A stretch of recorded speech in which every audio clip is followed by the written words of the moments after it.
Today we're going to talk about the things people do wrong when trying to get into a calorie deficit to lose fat. There's a thought process out there that believes calories don't matter when it comes to losing fat. And while they aren't entirely right, they're not wrong either. To have a successful weight loss plan, you need to do more than just restrict your calories. I'll rewind to the first time I lost weight. This was before I started training regularly and before my transformation between the ages of 45 to 47. I was in construction, and this was my routine. I'd have breakfast before work. Usually it was Cheerios and milk. Then I packed a lunch. Typically it was sandwiches. After work, I'd have dinner at home. To lose weight, all I did was bring one less sandwich to work. And for dinner, I would draw an imaginary circle on my plate and made sure my dinner fit into this circle without piling up my food. So by reducing the amount of food I was eating, I put myself in a calorie deficit and lost weight.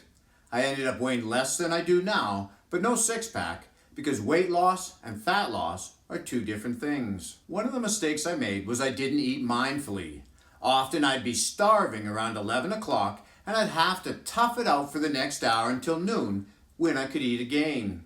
My body was trying to tell me something. This meant one of two things. Either I didn't eat enough food the meal before, or I didn't eat enough of the right type of food. It's normal to be a little bit hungry when losing fat, but you shouldn't be starving. That's too extreme. To avoid this, let's first look at what's the right type of food. The more processed a food is, the less food volume and nutrition per calorie, which leaves you feeling hungry sooner than if you'd eaten a whole, unprocessed food.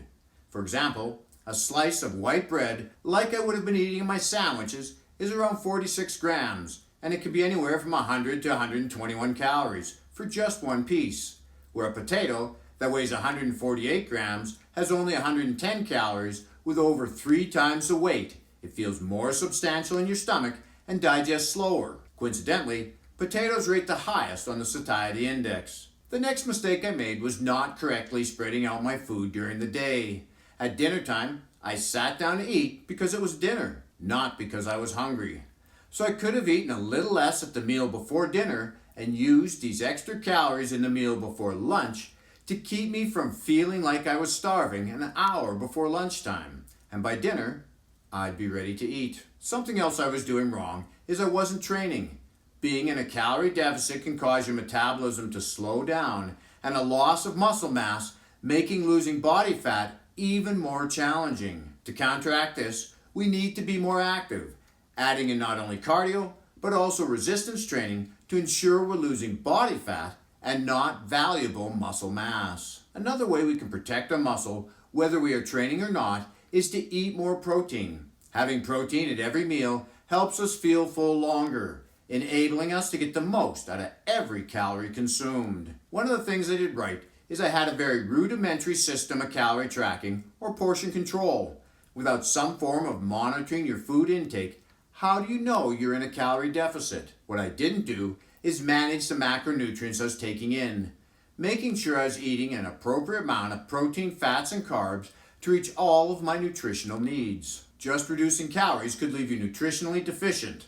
I've talked in other videos about different portion control methods to ensure you are eating enough variety of foods to meet your nutritional requirements, including hand portions and the plate method. Many who are serious about tracking their calories to ensure they're in a deficit use an app like MyFitnessPal. This can be a great way to learn what is in your food and get all the nutrition you need while still losing fat. Even tracking, you can make mistakes that'll leave you wondering why you're not losing weight. The biggest one is not understanding portion sizes. The amount of food we eat could be greater than the portion listed in the app or on the box. This means weighing and measuring your food at home and learning how to correctly estimate your food quantities when you're out with friends or at a restaurant. Also, you need to track everything, including sauces, salad dressings, and drinks. Soft drinks, juices, and alcohol can eat up a lot of calories fast without providing nutrition or fullness signals like solid food would. Once I've set up my calorie and macro targets, I track them for a couple of weeks and see what happens with my weight, whether it goes up or down, and adjust accordingly. In the big picture, you should use more than just the scale, as including a measuring tape and a mirror will give you a complete picture of your progress. Some foods claim to be healthy, but they really aren't. Watch this video next to find out which ones you should avoid and keep working out while having fun. This is Lawrence from Fit and 50. We'll talk to you again in the next one.